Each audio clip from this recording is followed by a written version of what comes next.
Did you know you could actually start an ATM business of your own and make tons of money? And no, we aren't asking you to start your own bank to jump into this industry. Welcome back, hustlers, to another exciting video of Just Hustle. Today, we're going to tell you exactly how you can start your very own ATM business and make an easy killing. If this is your first time on the channel, make sure to hit the subscribe button and the notification bell to stay up to date with our content.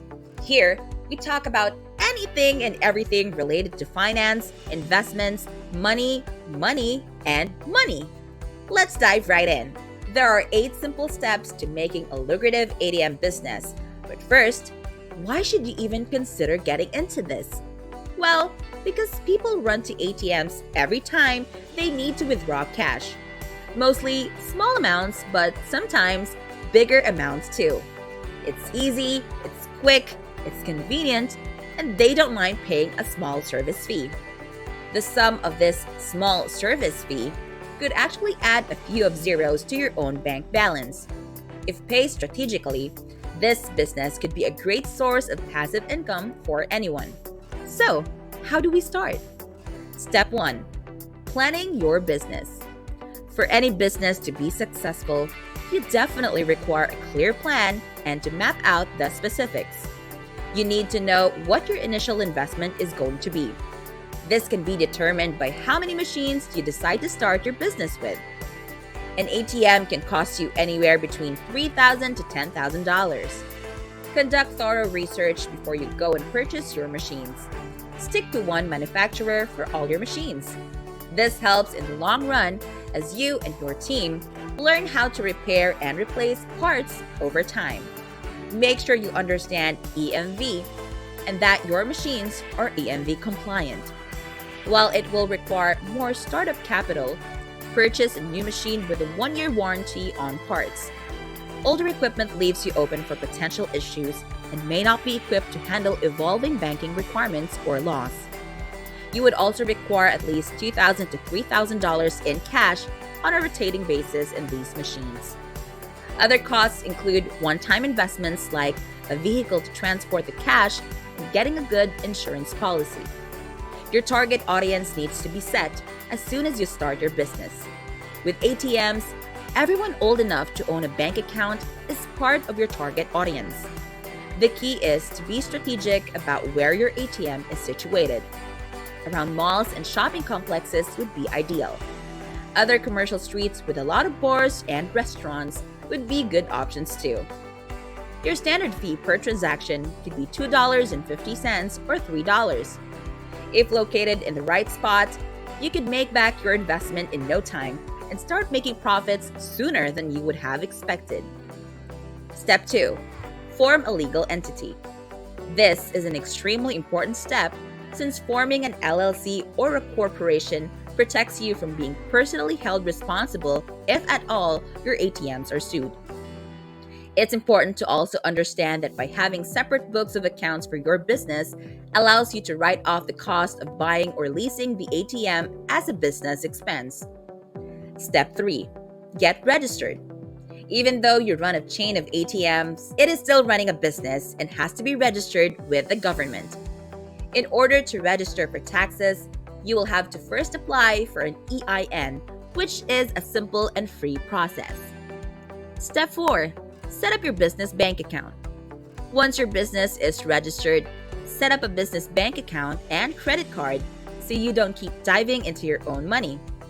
This isn't just important to make sure your money and company money or assets are separate and easy to account for, or makes filing taxes easier.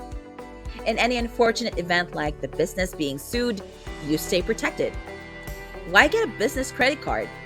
It helps build a credit history for your business, which is an investment really. It can go a long way in raising additional funds or taking loans in the future. Step 5. Business accounting. Setting up business accounting should be the next thing on your agenda. Recording your various expenditures and sources of income are extremely critical in understanding how your business is performing financially. Maintaining the books on a regular basis makes it easier to file for the business's annual tax returns. Step 6. Permits and licensing. While setting up your ATM business, make sure to check the required licenses and permits in your state. You don't want to be fined in your first week or worse, shut down. Step 7. Get insured. Just like getting permits and licenses, getting insured is extremely crucial as well. If there is any loss incurred in the case of a natural disaster or theft, or whatever the reason may be, you don't want to be the one to bear the costs. Insurance protects your business in all these situations. There are several types of insurances for businesses, and you need to look into what works best for you. Getting a general liability insurance is a great place to start. If you're planning to have employees to look after your business, then the workers' compensation policy is another insurance you would want to look into. Step 8. Branding. Sure, you aren't trying to be Nike or Goldman Sachs and are only looking to start a small chain of ATMs. Even in this case, setting up your brand is important. Having your own logo, own colors, and brand guidelines sets you apart from the rest. It is important to build an identity for your brand since this makes people want to trust your business and your ATMs. You could look into having your own website and QR codes so people believe in you. The idea is to make you more recognizable and trustworthy. So now you know how to set up your own ATM business. Yes, it's a source of passive income, but it doesn't require you to look after it 24/7. Once set up, a few hours a week should do just fine. As long as you're good at handling money and budgeting for the future, you can run a successful ATM business and make a decent amount of money doing so. Just make sure that your ATMs are never out of cash and are maintained well, and you'll do just fine. If you enjoy this business, you can always focus on making it grow from just a few machines to machines across the state or even the country. It's definitely a business with a lot of growth potential. Now, go and become an ATM tycoon already. If you've enjoyed this video, make sure to hit the like button. If you aren't subscribed already, what are you waiting for? Hit the subscribe button and the notification bell, and we'll see you next time.